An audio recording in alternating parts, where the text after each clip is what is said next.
خلیفہ دوم حضرت عمر فاروق رضی اللہ تعالیٰ عنہ کی کنیت ابو حفص اور لقب فاروق اعظم ہے۔ آپ اشراف قریش میں اپنی ذاتی و خاندانی وجاہت کے لحاظ سے بہت ہی ممتاز ہیں۔ 8ویں پشت میں آپ کا خاندانی شجرہ رسول اکرم صلی اللہ علیہ وآلہ وسلم کے شجرہ نسب سے ملتا ہے۔ آپ واقعہ فیل کے 13 برس بعد مکہ مکرمہ میں پیدا ہوئے اور اعلان نبوت کے 6 سال 27 برس کی عمر میں آپ نے اسلام قبول کیا، جبکہ ایک روایت میں آپ سے پہلے کل 39 آدمی اسلام قبول کر چکے تھے۔ آپ کے مسلمان ہو جانے سے مسلمانوں کو بے حد خوشی ہوئی اور ان کو ایک بہت بڑا سہارا مل گیا، یہاں تک کہ حضور اکرم صلی اللہ علیہ وآلہ وسلم نے مسلمانوں کی ایک جماعت کے ساتھ خانہ کعبہ کی مسجد میں اعلانیہ نماز ادا فرمائی۔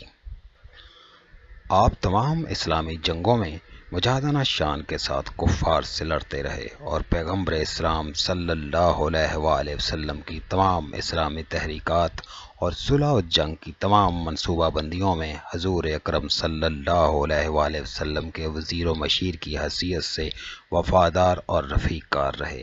امیر المومنین حضرت ابو بکر صدیق رضی اللہ تعالیٰ عنہ نے اپنے بعد آپ کو خلیفہ منتخب فرمایا اور 10 برس 6 ماہ 4 دن آپ نے تخت خلافت پر رونق افروز ہو کر جانشینی رسول کی تمام ذمہ داریوں کو بأحسن طریقے سے سر انجام دیا۔ ایک دن فجر کی نماز کے دوران ایک مجوسی کافر نے آپ کو خنجر مار کر زخمی کر دیا اور تیسرے دن بعد آپ شہادت سے سرفراز ہو گئے۔ بوقت وفات آپ کی عمر شریف 63 برس تھی۔ حضرت صہیب رضی اللہ تعالیٰ عنہ نے آپ کی نماز جنازہ پڑھائی اور روضہ مبارک کے اندر حضرت صدیق اکبر رضی اللہ تعالیٰ عنہ کے پہلو میں آپ کو دفن کیا گیا۔